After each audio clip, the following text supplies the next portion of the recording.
Welcome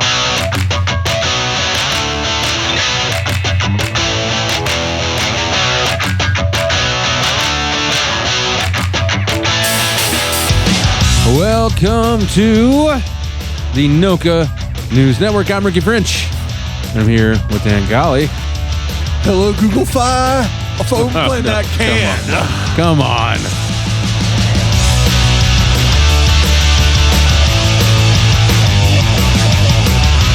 As I've made it very clear to Dan, I am thoroughly sick of the Google Fi ads that come up every time I try to watch anything anywhere. Well, remember how we talked one day about trying to make references that people will understand? Everyone on the planet has seen that commercial. Well, I think that's, of course that's true. You can't look at anything without that commercial happening. Thrice over, I'm sure. Yeah, and they have the different versions of it, which is even more annoying. If it was the same version of it, it might be less annoying to me. No, I could tune it out more easily. Yeah, but then you kind of want to know what version it is each time they do it. So then you're kind of listening for just a second. Oh yeah, it's like this is the poor man's Bill Withers version of it or whatever. Right. Whatever. That's my build me up, Bill Withers. Yeah. It's pretty good. I don't know. No, it's not. It was not. It's just annoying. It's annoying the way they've made that. I don't know what they're trying to do. Annoy us? If it's to get me to switch to this service, it's not working. I want nothing to do with it. I would not switch to the service just because. Maybe if somebody called me up and said, "Hey, if you switch to Google Fi, we'll stop with the ads," then I might consider it. That might be the one to go with. Maybe that's what they're doing. Yeah. I'm annoyed by marketing in general. Mm-hmm. And so is the guy in our first story. That is true, Dan, and that's a hell of a professional way to rein this shit back in. You like that? Usually doesn't come from you. No, it usually doesn't. Here it is. So we had last week a story about a woman who was suing the Kellogg's Corporation over the lack of strawberry in the strawberry frosted Pop-Tarts. Yeah, the idiot. As it turns out, this lady was put up to it by a lawyer who sort of does this kind of thing, which I figured that's what the case was, of course. Well, I was thinking to myself originally, I was like, what lawyer would take this case on? Oh, we found the Earl Shrive of lawyers. Yeah, so there's an update on that this week. New York-based attorney Spencer Sheehan is the one to blame. He's filed more than 400 lawsuits targeting products in almost every aisle of the grocery store over what he says are misleading claims on advertising and packaging. Yeah, well, just because he's got a misleading claim on his package does not mean he has to go after everybody else. Don't know what you mean by that. He was probably like on Tinder. I've got a big Johnson, and then everyone come by and went, no, that's not. That's deceptive marketing. That is not 12 ounces. Which is what he's accusing the Kellogg's Corporation of with Pop-Tarts, like we talked about. All right, week. Subway pants. That's not a full foot long. See, before that, so he's got the Kellogg's lawsuit, like we mentioned. Before that, as the story says, there were the fudge lawsuits. The period of his life known as the fudge period. Except he didn't say fudge. He said the word, the granddaddy of them all. No, actually, it's actual fudge. Okay, go ahead. He's got claims against Keebler and Betty Crocker. Not Betty Crocker. And others over, quote, fudge, cookies, and baking mixes that contain no milk fat. So apparently he's found some sort of legal definition of fudge, which I didn't know existed. Is this guy a chemist? Of course, he's got the 100 or so vanilla lawsuits. So he's like Van Gogh. He had a blue period. He had a green he had a fudge period, a period. vanilla period. Yeah, sure. Yeah. Now he's on to his Pop-Tart period. When's he going to jump on the PSL period, the pumpkin spice? Oh, well, yeah, I don't know, because there probably isn't any pumpkin in any of that stuff. Oh, no. That's coming. So, yeah, he's suing companies that make food products with little to no actual vanilla bean in them. See, he's almost single-handedly caused a historic spike in the number of class action lawsuits against food and beverage companies. I guess I've always been the type who would become annoyed and never liked it when companies cheated people for small amounts it would be difficult to recoup. Oh, shit. So, yeah, it's some more of this guy's highlights. Yeah, go ahead. Please give me the murderer's row of... He sued Frito-Lay, alleging they didn't use enough lime juice in their, quote, hint of lime Tostitos. It says hint. I don't know what his legal definition of what a hint is. I don't think hint is a measurable metric. No, probably not. He accused Coors of suggesting its pineapple and mango flavored Vizzy hard seltzers are sources of vitamin C. So they said it's a source of vitamin C, and he said, no, not so much. Then he sued the fine people who make the beloved snack pack pudding. Oh, not the snack packs. Oh, yeah, it's really crossing over the line. Which is advertised as being made with real milk. He says they misled consumers because it's made with fat-free skim milk. Well, which, Ron. as Ron Swanson would say, is water that's lying about being milk. This guy's lawsuit is based on a Ron Swansonism. All right, now I'm kind of behind him, I guess. Has he won any of these lawsuits? Well, no, he's lost mostly all of them. Okay, all right. Let's see. He's dabbled in other areas like T-shirts and bike helmets, so he's sued over those too, I guess. This story is really long, but the whole bottom line of this is that's where this lawsuit came from. He just found some schmo who would be willing to be the plaintiff and give Kellogg's the what for about the strawberry Pop-Tarts. That'll teach him, I guess. I guess Kellogg's is like telling the judge, you should drop this case because, look, this is all this guy does. Which, yeah. That makes sense. The judges want to look at it and go, nope. Yeah. You're full of crap. Yeah. Speaking of full of crap, the Taco Bell Cantina in Pacifica is widely known as the most beautiful Taco Bell in the Bay Area. Yeah, I know. I'm always looking at coffee table books about the Taco Bell Cantina in Pacifica. Of course you are. And all those fine photographs. Well, but despite its breathtaking beachside location and Taco Bell's penchant for marrying people. Okay. I didn't know Did they were get ordained. Ordained online or something? I did. No one has hosted their wedding reception there until now. Oh, great. What is it? Annalisa Garcia and Kyle Hauser. Oh, well, fucking Kyle. High school sweethearts from Sacramento wanted to keep their wedding low-key and fun. And cheap. When we got engaged, I think we both knew we didn't want to do a big, huge traditional wedding, said Garcia. I saw a TikTok. Yeah, just think if she still says that when she turns 30. Yeah, by right. the way. Yeah. I don't have high hopes for this marriage. Go ahead. This ain't going to last. Go ahead. I saw a TikTok. Well, there's your first, Rob. Yeah. That the Las Vegas Taco Bell Cantina does weddings. How cool would that be? Not very. We love the Pacifica location. It's beautiful, and we also love Taco Bell. Well, okay. All right. Wonderful. While the couple did not meet or have their first date at a Taco Bell, the fast food chain is definitely a pillar of their relationship because Kyle's cheap. I remember we used to drive to Taco Bell and go on long drives and just chit-chat or shit-chat when we were younger, said Garcia. And when Hauser was in college, the low prices brought them to the drive-thru often. That's a relationship goal, is bonding over low prices. Kyle Hauser says the $5 box was too good of a deal. No, you shouldn't talk about your young wife that way. That's not nice. Somebody needs to tell that young man to respect his bride. $5 box. That's just rude. She should slap him right in the cinnamon twist. All right. So basically, these people got married at a Taco Bell in Pacifica, California. I think that is a bad plan because I think it's going to make the honeymoon evening problematic. Yes. Yeah, I don't really want any gordita when there are issues. I think she should. Issues. Yeah, she's like, don't go down there. That's not going to be pleasant. We just ate nothing but Taco Bell for an hour and a half. But what kind of a bonding experience are they going to have when she's sitting on the sink and he's sitting on the toilet, both shitting themselves to death while staring deep into each other's eyes and crying at the Marriott? You bring up boy, you bring up quite a vivid image, Dan.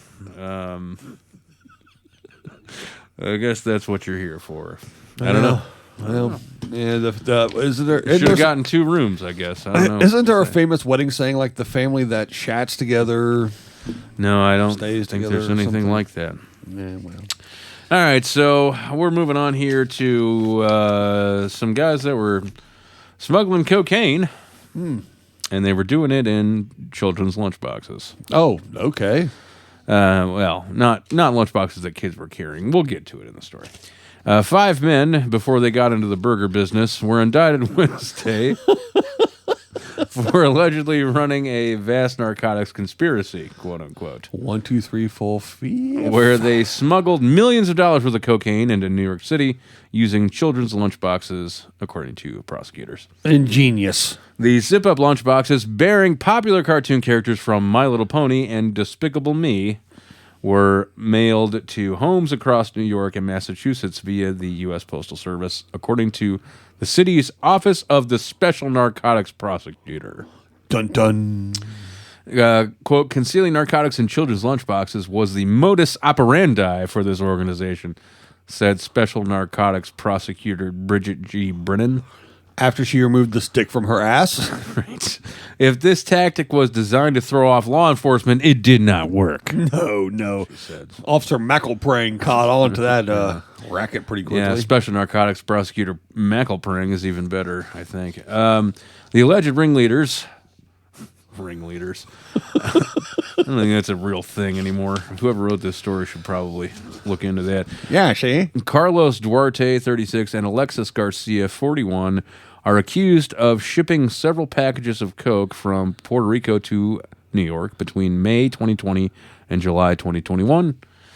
Both work as music managers representing artists in Puerto Rico and the Dominican Republic. Damn musicians. Yeah, right. Allowing them to travel frequently, allegedly as a cover for the drug running operation, prosecutors said. Yeah, okay, so it's all just to sell the cocaine, I guess. Well, drugs and rock and roll, I guess. Duarte, who also goes by Showtime, was busted Wednesday morning at his home in Yonkers with 400 grams of a white powdery substance, which tested positive for cocaine. What do you mean? The guy that goes by Showtime had a big bunch of cocaine on him? I think that might be the first clue. Who'd have thought? Yeah, special drug prosecuting sniffing dog Bridget. Yeah, whatever. Gidget there should have figured out real quick that Showtime was the drug head, the coke head. Mr. Showtime with his gold necklaces and whatnot. Yeah, he's probably got blow on him. When they opened up the lunch boxes, did they find things in there like the crack pack? No, you mean smuggling like a blogurt in there? It was strawberry blogurt, but there wasn't enough strawberries in it, so we might have to sue them about that. Yeah, it's more cocaine than strawberries. What about the peanut butter and 8-ball sandwich? It's a pretty straightforward one. And Funyuns. That's what was in there. That makes sense. It does. All right, Ricky. Do you like salmon? It's all right. Yeah. Well, notice I didn't say salmon because I'm not a 60-year-old woman. Right, yeah. In Shelton, Washington, those weren't your typical pedestrians crossing the street of Mason County during the flood atmospheric river. This is atmospheric river. I don't know what that means. Other than, is it something you listen to at a spa that just makes you relax? Yeah, right. It was a flood Thursday. It happened because it was raining really hard. It was salmon. It was salmon crossing the street. Oh, like Abbey Road. Yeah, they're all lined up there. Yeah, okay. I'm gonna butcher the hell out of this. The Skokomish River. I think you didn't butcher it for the first time ever. Oops. As a matter of fact, is home to an annual salmon migration, but it's also the most flood-prone river in western Washington. And when you put the two together, you get salmon, unexpected detour, drivers, unexpected sights, and, of course, the cover of Abbey Road again. There's a road nearby the river, says hydrologist Brent Bauer with the National Weather Service in Seattle. This guy knows a lot about water, apparently. He does. So basically what's happened is the salmon are trying to go up the river, but when the river floods, they don't necessarily know what is the actual river and what's not. So they just follow the water. And sometimes that water takes them across the road because, well, they're stupid. The surreal sight typically happens a few times each year when mainly the autumn migration runs. Late October through November into December, probably the most common month to see that, Bauer said. He's making it seem like this happens all the time, but people were shocked to see it. I mean, it happens all the time. You just contradicted yourself. Right. Yeah. Anyway, there was a lot of salmon in the streets. You know what they say is salmon in the streets and snapper in the sheets. Know what I mean? Hey, what's up, girl? What's up, girl? That's why they're always going like this. Ridiculous joke. Try to get you some fin. I got bad news, Dan. Yeah, I got bad news for the listeners too. We have 2 more segments to go. Go ahead, Ricky. I got bad news about a big influential sporting event and a scandal that has rocked it. Okay. Well, we just had the Olympics. We had some scandals there. Yeah. Well, this is maybe even a bigger impact on the world of athletics. Okay, go ahead. A gondolier in Venice found with marijuana in his system during a regatta last month was stripped of his second-place win today and banned from competing for over a year. No, not that. Not the high stakes world of gondoliering.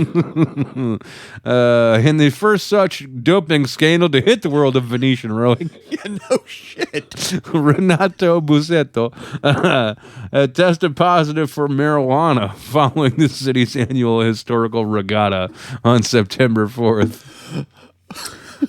Today, Venice's Technical Disciplinary Commission determined. Somebody made up their own title, I think.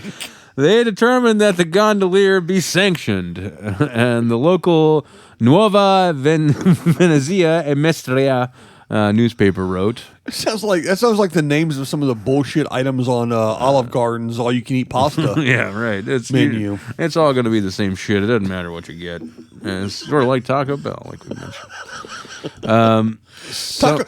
Taco Bell is the same 7 ingredients, just mixed and matched with different shells and sauces. Yeah, that's all it is. Oh, you mean the same could be as Olive said Garden? for all, yeah, right. Yeah, just different pastas and sauces. Besides, occasionally a meatball. No. Let's get back to the important matter at hand. I'm sorry, doping of gondoliers. Mm-hmm. Frankly, I would be surprised if one of those guys who row the gondolas wasn't stoned, to be quite honest with you. Yeah, right. Let's see. Besides sitting out of the sport for 13 months, that's strict. They don't play around over there. Busetto will have to relinquish his runner-up prize earned alongside his brother in the twin-oared Gondolini race, the regatta's most popular. What was that, a lifetime supply of Chef Boyardee? What it was. A lawyer for Busetto, Gianmaria Dominato, called the decision unfair, saying the anti-doping regulations referred to by the commission were not cited in the regatta's participation rules. The rules didn't say you couldn't smoke a J before you got in there. You know, a rock of the ganja before the gondolier race. Look, my clients, they work really hard each year to win the lifetime supply of the green cans of Parmesan, oregano, cheese. You son of a bitch. You know, say he can spark the doob. They were, how do you say, hi. Let's see. Rowers in the Gondolini race, which is a lighter and faster version of a gondola, painted in bright colors. So, like, broccolini's a lighter and faster version of broccoli? I guess. They sport their traditional striped T-shirts and white trousers as they compete to the finish. Of course they do. Yeah. You know, it comes with the territory. It doesn't say whether or not they have to sing romantically to you also while they do it. Asshole of me, oh. So, yeah, man, the world of professional gondoliering has been rocked. You know, I'm tired of losing our sports heroes. I know, it's sad. There's no one for young kids to look up to anymore. No. I don't know how to survive. I had a lot of respect for that gondolier, champion gondolier, or runner-up. For who? Fellatio Marconi, or whatever his name was? Whatever, it doesn't matter. Yeah, poor guy. What's coming up in the second segment, Dan? Well, we're going to be talking about some Bang Bang Chicken. Felicio Mancini, or whatever. A dick plant. In Nein Weinerschnitzel? Noka News Network, the news no one cares about.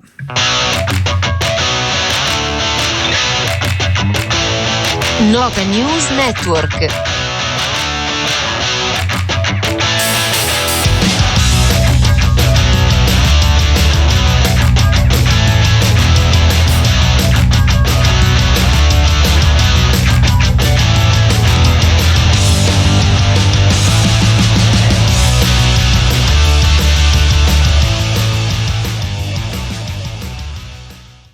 Hey, Dan, you know what I love? Yeah. You know what I love? Yeah.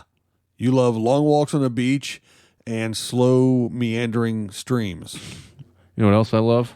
Popcorn? Yeah, delicious flavored popcorn. It's because we're doing a popcorn commercial. From Grandma Bev's good-ass popcorn, as to be more specific. Yeah, every other popcorn sucks. Grandma Bev's has a delicious variety of flavors to choose from. Like Pop Secret, they're owned by Nazis. Yep. I'm not gonna refute that. They've got cinnamon roll popcorn. Ricky, I once heard Orville Redenbacher killed a man. They've got your kettle corn, your caramel, your You know, the people who run Jiffy Pop are a bunch of racists. white cheddar ghost pepper. Yep. Cheddar jalapeno. I really think that all other popcorn brands are members of the Illuminati and control the government. Whatever. They've got the movie theater butter. They've got. Is it the mad scientist professors over at Grandma Bev's Good Ass Popcorn always concocting new flavors? They're working on stuff, Dan. Get off their backs. How about maybe something like a Fruity Pebble flavor? They're trying some shit. I don't know. We'll see. Popcorn Pop Rocks in it? Everything they make is delicious. It is delicious. So it doesn't matter what they come up with. It's going to be good ass. Yeah, go to grandmabevs.shop and, go on and get you some. Yeah, we got t-shirts. We got hoodies too. And we got coffee mug. And fanny bags for you. And they're all from No God Knows. NoCadoos.store. Gotta go to NoCadoos.store. NoCadoos.store. Apparel's collectibles and more. NoCadoos.store. Gotta go to NoCadoos.store. NoCadoos.store.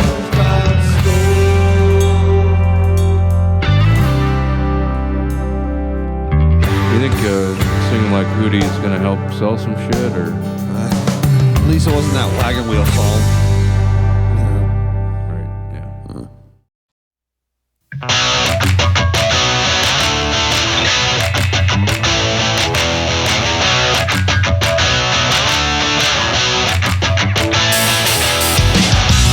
Welcome back. It's the Noka News Network. The news no one cares about. I'm Ricky French. Here's Dan Colley. Do you think I can sue Coke Zero for not having enough zero in it? Yeah, there's no zeros at all.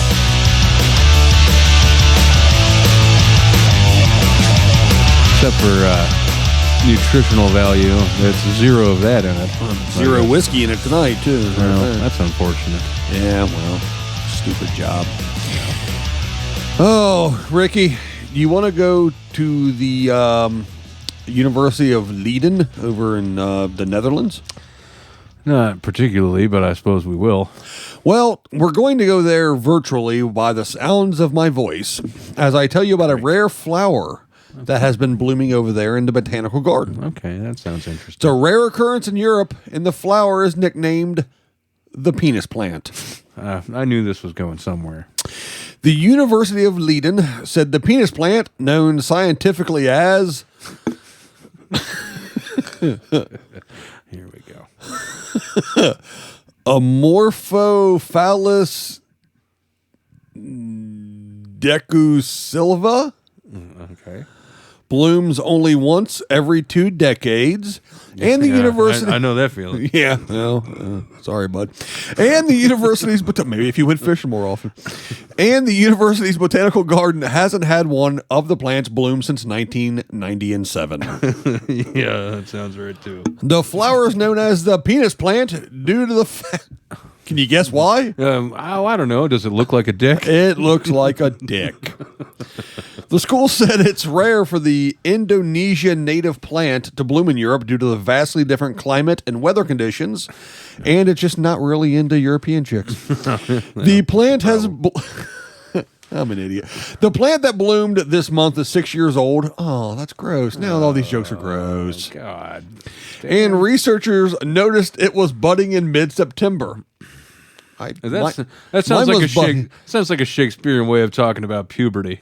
Yeah, mine was budding when I got up this morning. The university made arrangements to allow the public to see the blooming flower and experience its famously foul odor, which is often compared to rotting flesh. So it's a stinky dick flower. I think it's better all the time. The Anamorphalus dicus sylvae is a smaller cousin of the Anamorphous phallus titanium, which is a big dick plant. Big dick daddy plant. Sounds hard, too. Yeah. Titanium is involved. It was hard to say it. More commonly known as the corpse flower. A corpse flower went on display in May of this year in an abandoned gas station in Alameda, California. Yeah, we covered that. We did cover that. I did sort of forget. I looked at the story earlier. I did sort of forget that was at an abandoned gas station for some reason. I know. Every time I read that, though, it reminds me of like Little Shop of Horrors. Mm-hmm. This is Little Shop of Horrors. Right, yeah. Because it's a big dick plant. Mm-hmm. I get it. I mean, blow me, Seymour. You know. You fucking idiot. That kind of thing. So. Well, speaking of dicks. Yes?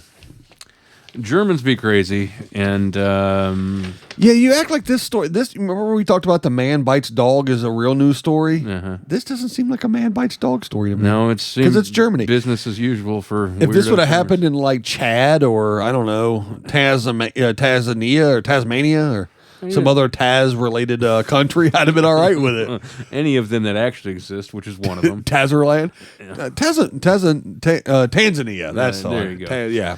Well, it's not, Dan. It's not in any of those places. It's in Germany, and you'll understand why when I get to it. A German electrician went on trial Thursday accused of murder in the death of one man and mutilating several others by performing illegal operations on their genitals. Mm-hmm. The 66-year-old told a regional court in Munich that he performed the procedures at the men's request. Can you and chopping the dick? Chopping the coin pouch? Yeah, see, we always call it a coin pouch. Nugget pouch. Nugget. Yeah, it said it. The defendant, whose name wasn't released for privacy reasons, claimed he initially offered sexual services on sadomasochistic websites in order to earn money to pay off debts. What kind of debts does this guy have? Dein Feast up the Geister? Later, the man allegedly expanded his repertoire by performing operations on his kitchen table in the town of Markt Schwaben. So whipping dudes' sacks and fisting them in the ass wasn't enough. Whipping de sack. Whipping de sack, yeah. Whipping z-sack. Yeah.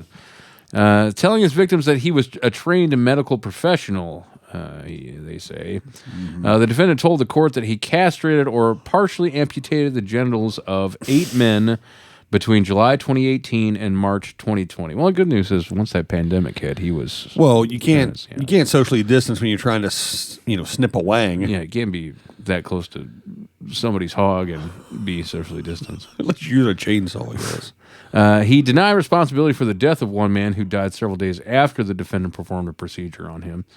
Probably from, who knows what. But. Hey, Helmut, did you cut his dick off? Then guess who's in trouble? Did he bleed to death or get an infection? Yeah, well. Yeah. Prosecutors have charged the defendant with murder for failing to call help in the case of the man who died. So, I don't know. It's, long story short, you can't go chopping people's dicks off if you're not legally licensed to do such a thing. Don't go chopping dick and balls. Yeah. I'm glad you added that to the story. We needed that. If we're going to have that kind of shit happen in this country, it would be happening in Florida.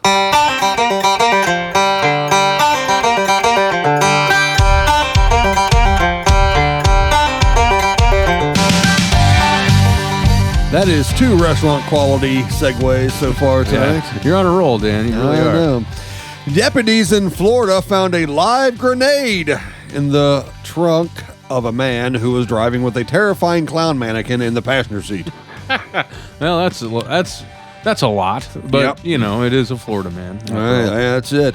The footage released Monday by the Flagler County Sheriff's Office shows the moment the deputy stumbled upon the explosive after Louis Branson, 65, was pulled over in Brunel for expired tags on his Dodge pickup bump truck.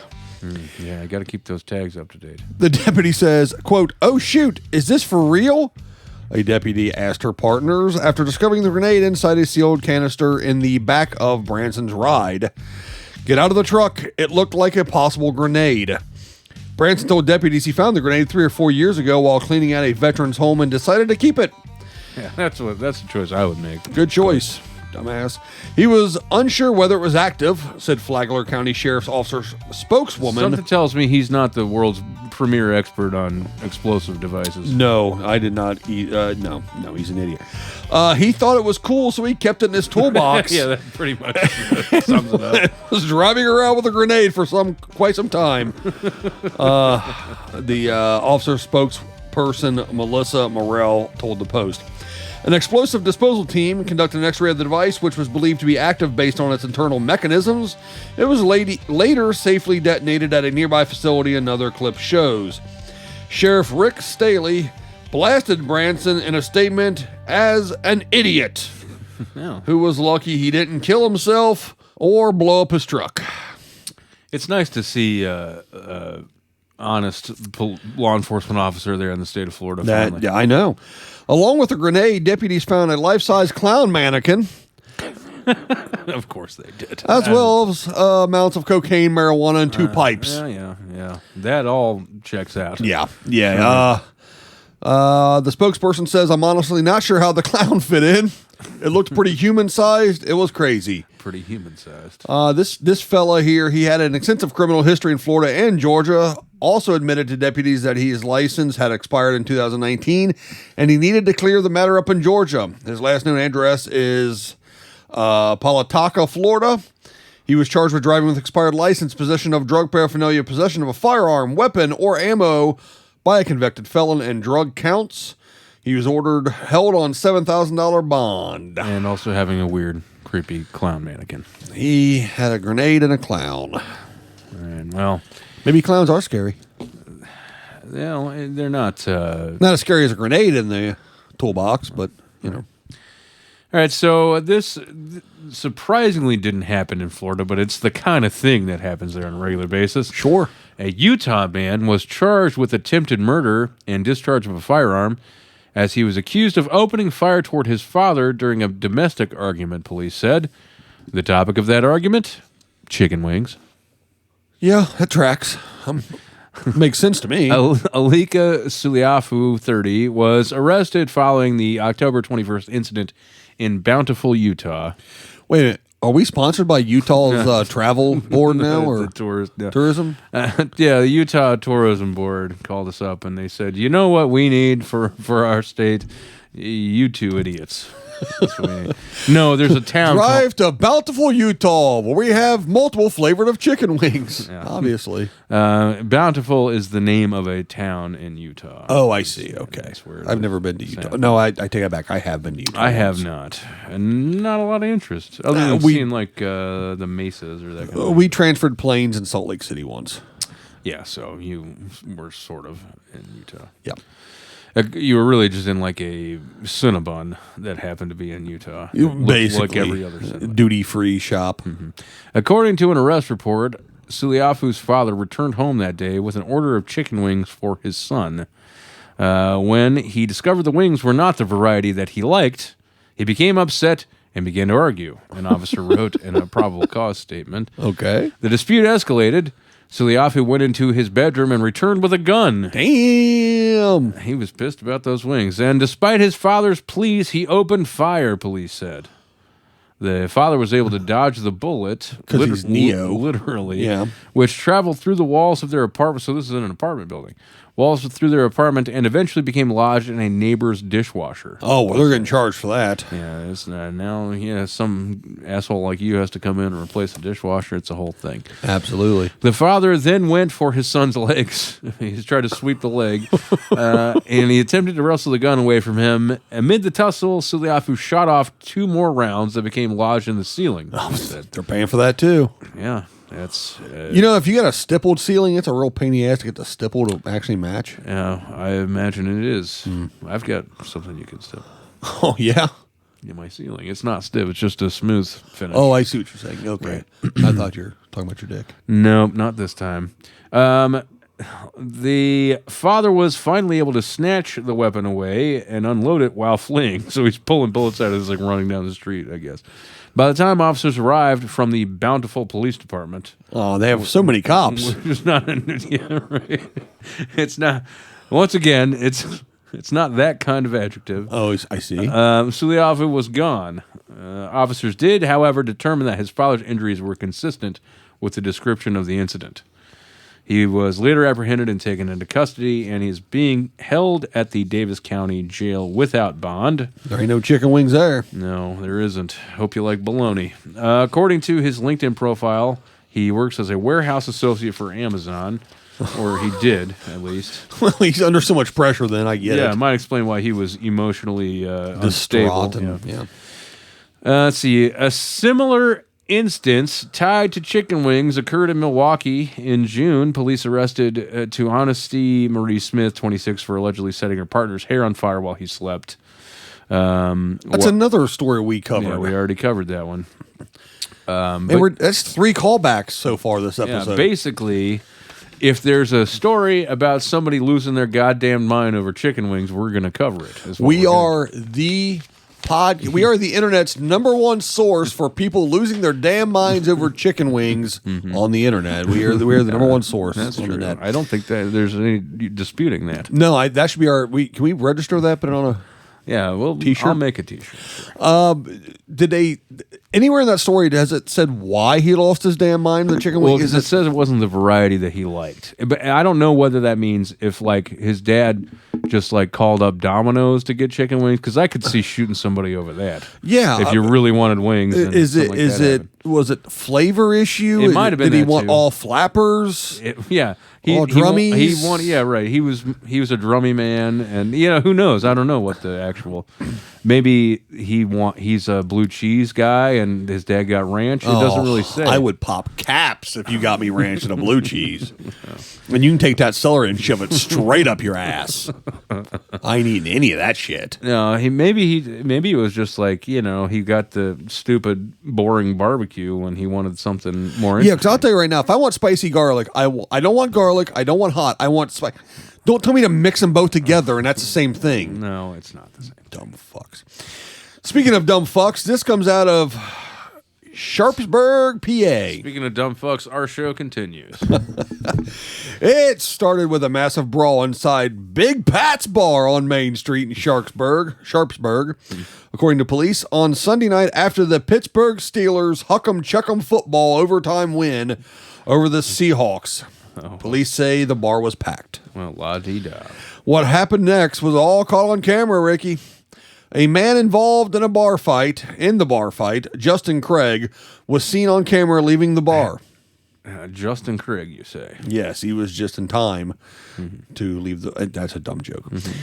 The footage shows a car slowly coming up to a red light on Main Street, and that's when police say Craig walks into the middle of the road, holds up his gun, and shoots. The first shot hit a transformer. Oh, shit, which one? I hope to God it wasn't Optimus Prime. I can't deal with watching Prime die again. no, you don't As a want kid, that. that scarred me for life. That's why I'm such an asshole now. Let's pray that it was a Decepticon, at least. I don't think so. I think if Pittsburgh Steelers fans or anything, they're Decepticons. Yeah. Or dumb shiticons or dipshiticons or assholecons. exactly. The second shot hit. The car stopped at the red light. The bullet goes through the trunk, through the passenger's back seat, through a passenger front seat, and lodged itself into the front airbag. The man driving, an innocent bystander, had just dropped his friend off at home, according to the police. What's most concerning... Well, the whole shooting randomly was pretty concerning. Yes, but what's most concerning is nobody called 911, according to police. Well, it's Pittsburgh. They say the bar never notified them about the fight, the big-ass bar brawl. Detectives only learned about the shooting because the innocent man showed up at the police station saying something hit his car. Well, To be honest with you, I'm not that surprised. No, I am not either. But as we did some research in this, we've discovered that there is a lot of actual Transformers in Pittsburgh. Is there? Is that what we found? That's what I'm going with for this bit. Okay, then we'll roll with that. One of the first ones was the Permanente bot.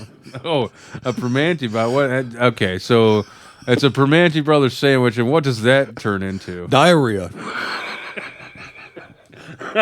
Okay, well, that's. I guess the logic works out. I can personally verify that. I once stayed in the outskirts of Pittsburgh for 3 days, and there was a Permanente Brothers right in the parking lot of the hotel where I stayed. So that sounds dangerous. ate there a lot. Sounds dangerous. So what other Pittsburgh-based Transformers are there? There is a Mr. Rogers Good Neighbor bot. Oh, really? Yes, he transforms. He's the same fucking robot, except now he's wearing different shoes and a sweater. So he's trying to be a robot in disguise. That makes sense. Yeah. And of course, the leader of all this is the Rothless bot. The Rothless bot. Yes, he turns into a rapist. Oh, God. And as history would show, a shitty quarterback. Fuck the Steelers. I don't like them. I don't either. Ricky, what's coming up in the third segment, Dan? we're going to go visit a Frateratops, and we're going to get down and explain Floyd's knob.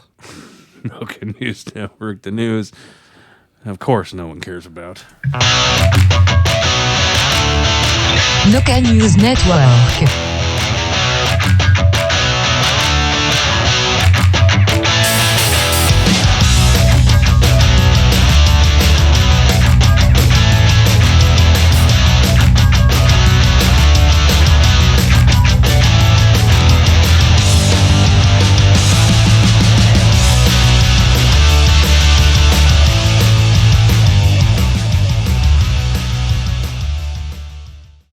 Hey, Dan, you know what I love? Yeah. You love long walks on the beach and slow meandering streams. You know what else I love? Popcorn? Yeah, delicious flavored popcorn. It's because we're doing a popcorn commercial. From Grandma Bev's Good Ass Popcorn, as to be more specific. Yeah, every other popcorn sucks. Grandma Bev's has a delicious variety of flavors to choose from. Like Pop Secret, they're owned by Nazis. Yep. I'm not gonna refute that. They've got cinnamon roll popcorn. Ricky, I once heard Orville Redenbacher killed a man. They've got your kettle corn, your caramel, your You know, the people who run Jiffy Pop are a bunch of racists. white cheddar ghost pepper. Yep. Cheddar jalapeno. I really think that all other popcorn brands are members of the Illuminati and control the government. Whatever. They've got the movie theater butter. They've got. Is it the mad scientist professors over at Grandma Bev's Good Ass Popcorn always concocting new flavors? They're working on stuff, Dan. Get off their backs. How about maybe something like a Fruity Pebble flavor? They're trying some shit. I don't know. We'll see. Popcorn Pop Rocks in it? Everything they make is delicious. It is delicious. So it doesn't matter what they come up with. It's going to be good ass. Yeah, go to grandmabevs.shop and, go on and get you some. Yeah, we got t-shirts. We got hoodies too. And we got coffee mugs. And fanny bags for you. And they're all from No God Knows. NoCadoos.store. Gotta go to NoCadoos.store. NoCadoos.store. Apparel's collectibles and more. NoCadoos.store. Gotta go to NoCadoos.store. NoCadoos.store.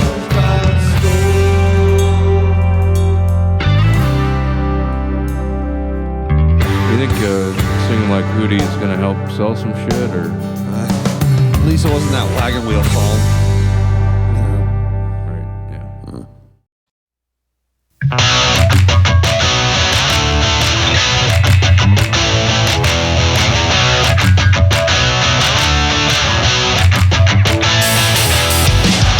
Welcome back. It's the Noka News Network, the news no one cares about. I'm Ricky French. And that's Dan Colley, and he's trying his best to break me, but it's not going to work. I must break you.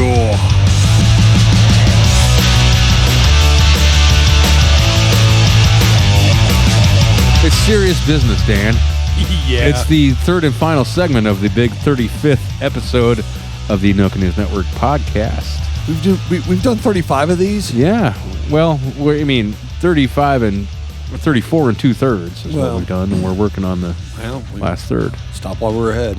That would have been quite a while ago. That was on episode 1. We missed the memo on that one. Yeah. Well, long ago. Well, we figured quantity over quality. And we're banking on that. And we're trying to get into a volume business here. That's right. We're just keep shoving them out. Maybe we'll get syndicated. Yes. We're going to get put on major markets. We're going to be like the TV show Wings. Sucked, but they made enough of them that you're watching eventually. They still show up somehow. That's right. Despite the fact that they're dog shit.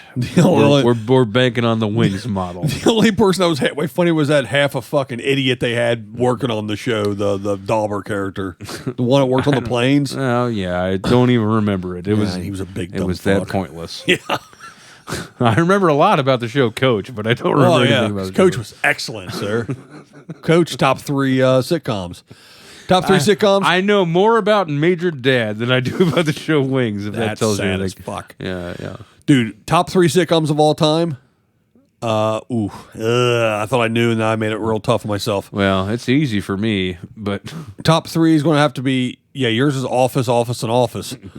It's Office, Parks and Rec, and Taxi.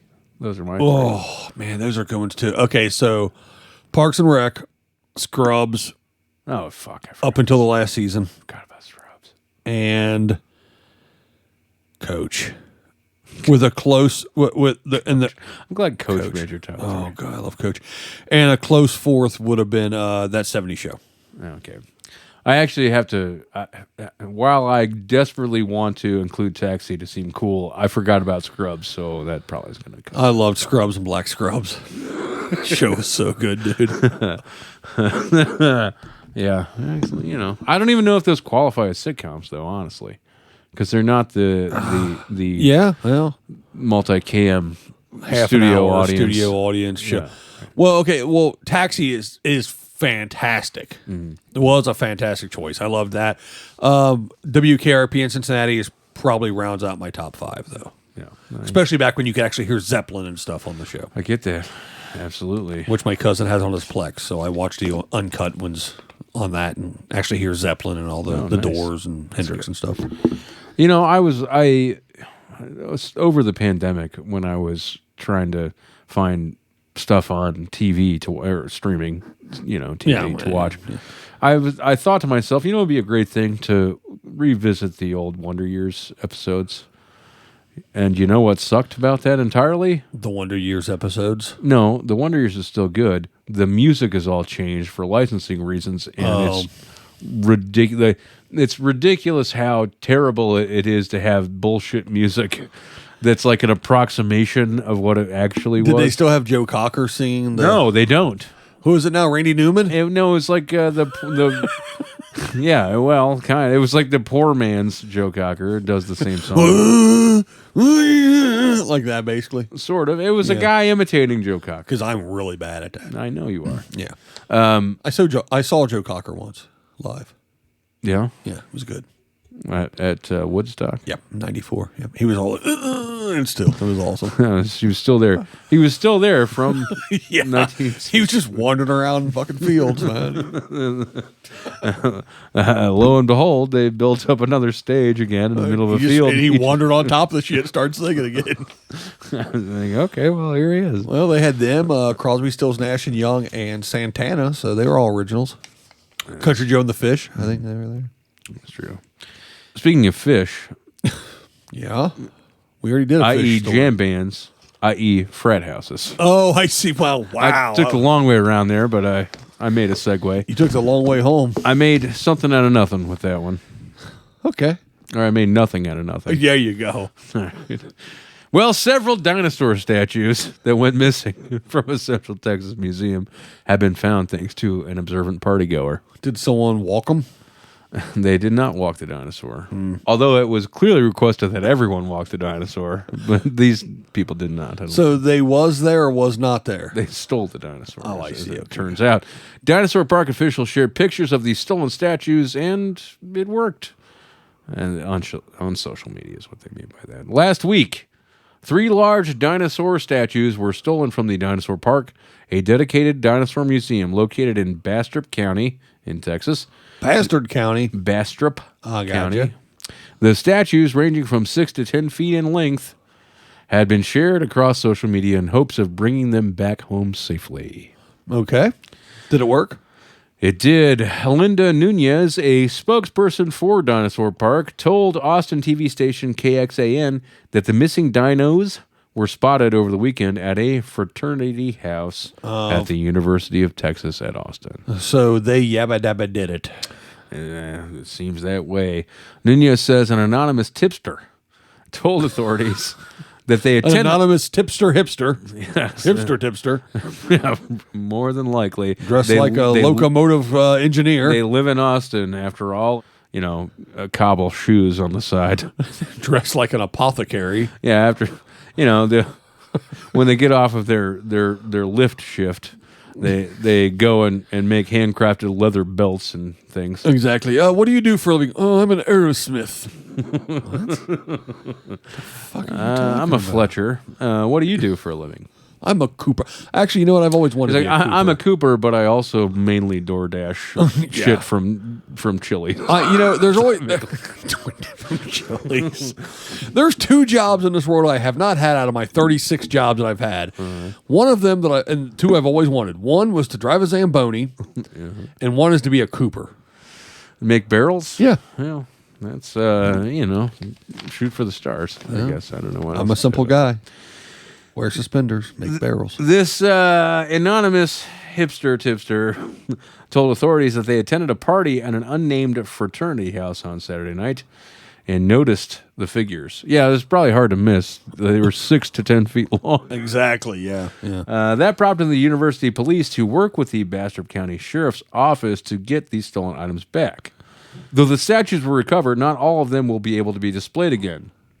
One of the figures, named Minmi, is intact, but one dino is in need of major repairs while another was completely destroyed. Oh, bunch of dickheads. The tipster may receive compensation for getting the statues back to the museum, though likely not the full $1,000 previously promoted.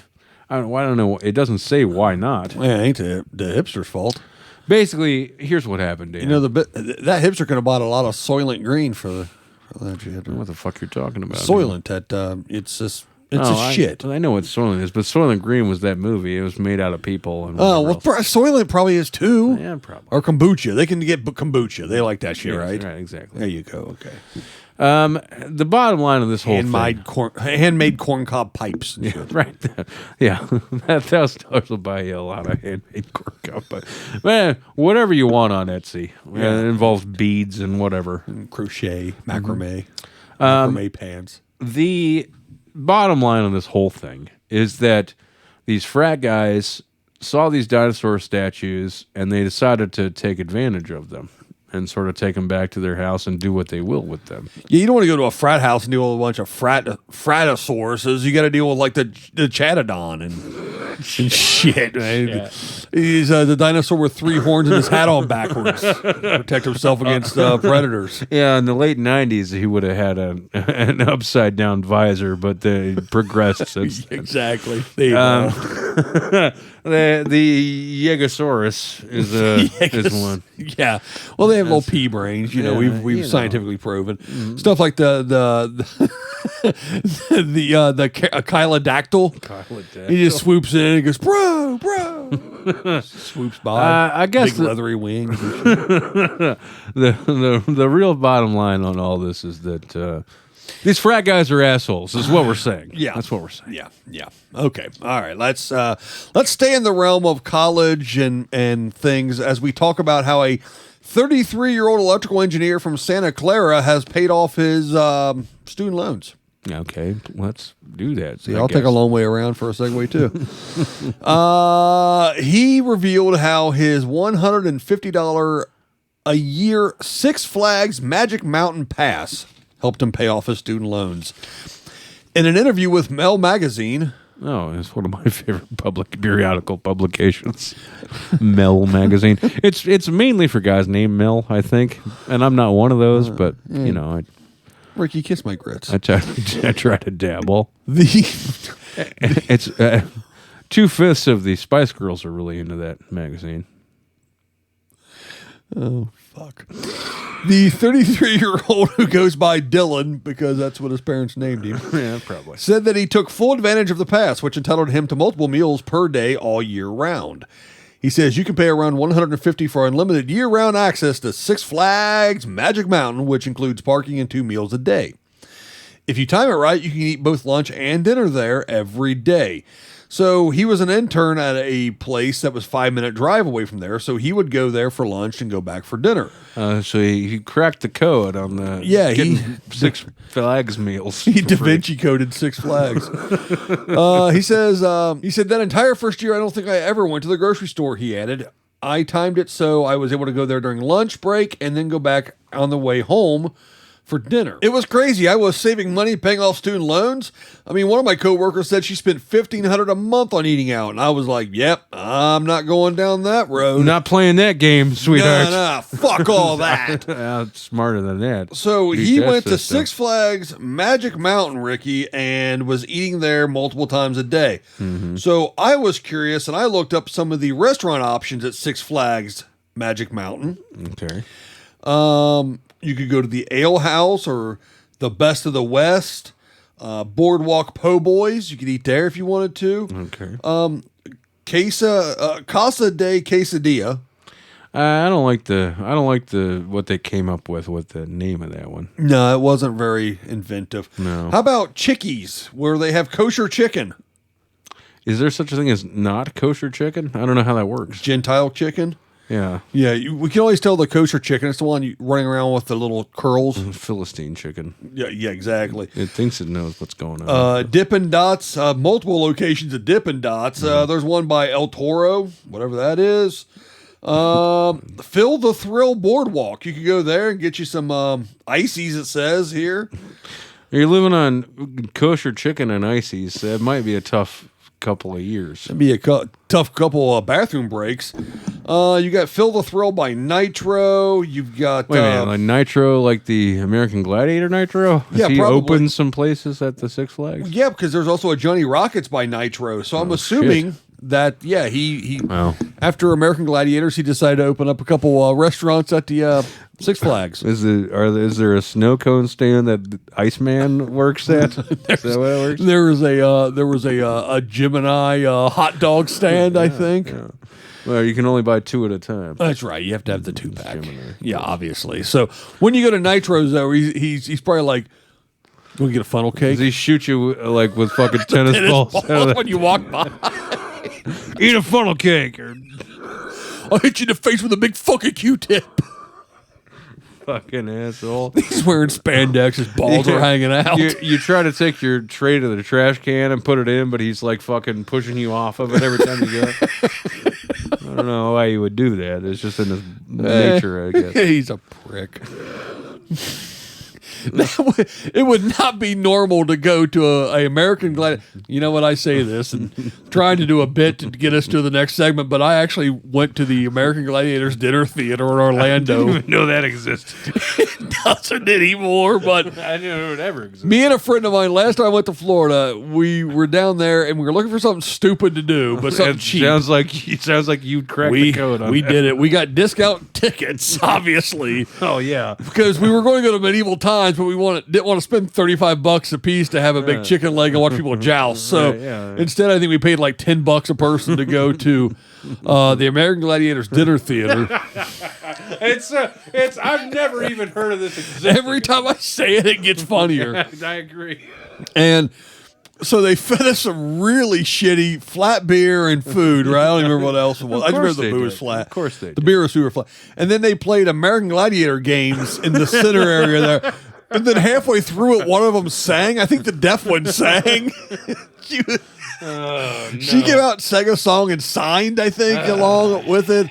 And then they climbed a wall, and they shot each other with the rocket cannon, and they put up a net in front of us, and it was fucking atrocious. But yeah, the American Gladiators Dinner Theater. We'd like to present turbo turkey sandwiches. Oh, Jesus. And jazz Pop-Tarts. I don't know. It was really bad. Anyway. Well, that kind of culture is what we're missing now in this country. Yeah, you know what? After that, I don't even have a segue for paranormal. Their artistic endeavors, we will never get back, and that time has passed. Do the paranormal news.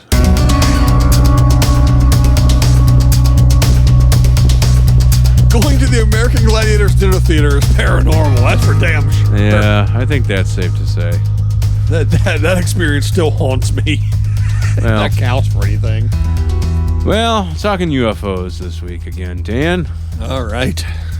The head of the Royal Australian Air Force was recently pressed on the topic of UFOs and indicated that the country has no intention of launching its own investigation into the phenomenon akin to the Pentagon's UAP assessment. Throw another shrimp on the barbie. Yeah, so they're saying, fuck it. That's what they're saying. Yeah, of course. The brief but enlightening exchange reportedly occurred during a parliamentary hearing on Wednesday when a senator asked Royal Australian Air Force Chief Mel Humpfeld. He likes Mel Magazine. He's all about it. They asked him, Mr. Humpfeld, Hey, about, Humpfeld. Is he related to Blowfield from James Bond? You got Blowfeld and Humpfeld. no, It's a hell of a weekend. there's no M. It's just Humpfeld. Oh, but whatever. I understand. They asked him about the much discussed DoD report from this past June. Surprisingly, the official indicated that he had heard about it in the media, but was not, quote, formally aware of the assessment's findings. The Australian military's like, what? There's something outside of Australia. Right. Bullocks to that. As for the possibility that UFOs could be an issue of concern, Humpfeld, or Humpfeld, if you will, went on to state that I'm not familiar with nor have seen any reports on information regarding UAPs in Australian airspace.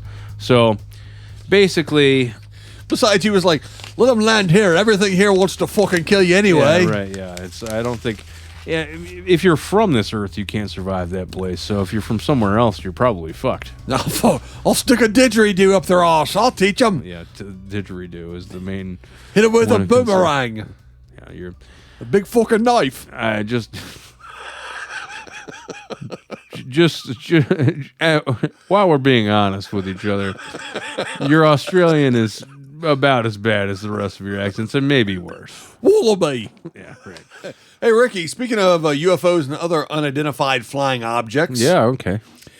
A newly discovered asteroid roughly the size of a refrigerator snuck past scientists. It tippy-toed past the planet's greatest scientific minds. Yeah, it was like the scientists were right here, and then this fridge-sized asteroid came up behind, and it was like dink, dink, ding-a-ling-a-link, dink. Yeah, exactly. As it went behind, yeah. Playing the Pink Panther music. This week, they missed that shit. It flew by just 2,000 miles within Antarctica. So it was just within 2,000 miles of Antarctica. Well, to be honest with you, I don't really blame them. I mean, when you think about it, if you dropped a refrigerator from outer space and it landed on Antarctica, would that make a difference to anything? I don't think it would. Kill some I penguins. really don't. Not in Antarctica, it wouldn't. It'd be like, sorry, Mr. Penguin. I'm gonna do the rest of the story as Adam Sandler. Please don't. The asteroid dubbed 2021 UA1, real catchy name, is reportedly the third closest flyby of an alien object that did not end with an impact that we're aware of, or they at least want to tell us. It creeped past the Earth's Well, there was southern that one that Bruce Willis had to go take care of. Yeah, he blew that up, though. It creeped past the Earth's southern hemisphere at about 1,800 miles. It was like, Don't look at me. Don't look at me. Don't look at me. It was like on a rascal. It just this particular asteroid went by the South Pole and was like, "Hey, girl, let me holler at you." Yeah, holla, holla, holla, holla, holla. Yeah, right, yeah, and that was it. It was driving down like it was on a Segway. That was the end of it. The object was first spotted by the Catalina Wine Mixer Sky Survey Station. Wait, I don't think that's what that's actually called. It's just the Catalina Sky Survey. That's not the fucking Catalina Wine Mixer. The Sky fucking Survey. Catalina Wine Mixer. It's my accent. Which works to identify threatening asteroids, according to CNET. I'm going with it. A simulation shows just how close the space rock came to the planet. I am now going to do that simulation here live in the studio. That's the. I just watered up the story. That's the asteroid. Okay, sure. Ricky will be the planet. That's pretty close. See how close that was? Close enough. I still wasn't worried. No. You didn't even see it coming either, did you? Just like everybody else. You didn't even detect it. No, I didn't Until detect after it hit the No, Roy no, Orbison standing behind you. Yeah, I didn't detect it at all. I can see how they fucked up. They were probably busy listening to the Noka News Network. Now I understand where they came from. All right, this is the last story of the show. Thank God. We're mercifully going to end this. Thank God. An auction house handling an estate sale for a recently deceased Indiana woman. Oh, that's funny. Hilarious. Here comes the humor. Dead lady. Said a sealed copy of 1988 video game Super Mario Brothers 2 sold for a whopping $88,550. That game was shit. It was a terrible game. It was not. Although I did like the little cactus guys and how the sun was always trying to kill you. It's like me working in, July outside. No, yeah, right. Pushing a washer and dryer. I never understood the thing with the eggs. Never understood The Birdo? Yeah, right. You go, shoot an egg at you? Yeah, right. Never understood that. Harrod Group Incorporated said workers going through Patricia Martin's Floyd Knobs home. Wait a minute. That's where she's from, Dan. It's Floyd Knobs, Indiana. Barely. I don't know. I don't. Ooh, Andy, look at my knob. Ooh, where's Otis? The funny thing about this is that I sort of figured that this is where you would go. A reference that almost nobody's going to get. Ooh, Aunt B, come look at my knob. Ooh, I like Gomer's knob. Ooh. Well, I'm sorry, Floyd, but I'm gonna have to lock you up. You see, you've been going around and showing everybody in town your knob. Ooh, it's my knob. Well, Floyd, we just can't have you out here showing everybody your knob. I call it Checkpoint Chicky. Ooh.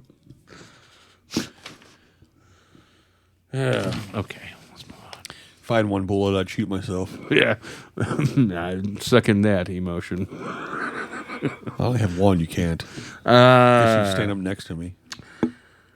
Well, in that lady's home. What's the story about? An unopened Super Mario Brothers 2 card. Oh, that's right. I thought this game was about an entrepreneur in Mayberry showing him showing his genitalia. It was clear to me that that's what you thought it was local about. populace. Yes, I know what you thought. At first glance, it was a comforting wave of classic Nintendo nostalgia. Ooh. It's not even a good impression, and nobody else is familiar enough with the show to even think it's funny. Oh, Jesus. It's all right. I found it funny. All the classics were there. Super Mario Brothers, Duck Hunt, and even an NES console. So we did what any children of the 90s would do. We fired up the console and tested the open games. I hated that fucking dog in Duck Hunt, man. Yeah, I know. You try to shoot it and it doesn't work. Just laughs at you. Mm-hmm. Let's see. The seemingly ordinary collection included an extraordinary unopened copy of Super Mario Brothers 2. Extraordinary. The unopened game was examined by experts and given a rating of 9.8 A+, meaning it is in near mint condition. Huh. I'm in near mint condition. No, it's totally not true. The game ended up selling for $88,550 to a Florida businessman. Was he a barber? Jesus. It's time for this to be over. Yeah. I think that's clear to everyone. If you'd like to check out some of the merchandise we have for sale, you can do that at nokanews.store. There's t-shirts, hoodies, some other odds and ends. Collectibles and more. Yeah, exactly. If you'd like to contact us, that can be done via Facebook at facebook.com/Noka News Network or on Twitter at NewsNoka. Yeah, if you want to email us, you can at newsroom@nokanews.com or call us via the hotline at 614-398-0770. Yeah, when you call, you can leave us a voicemail, and if it's funny or if you frankly talk to us at all, we'll probably put it on the show. Yeah, it doesn't have to be funny. I'm on the show a lot, and I'm not very funny. That's a good point. Ricky, what was your favorite story today? I guess if I had to choose, I would go with Dick Plant. Is that the one that fertilizes the eggplant? Noka News Network.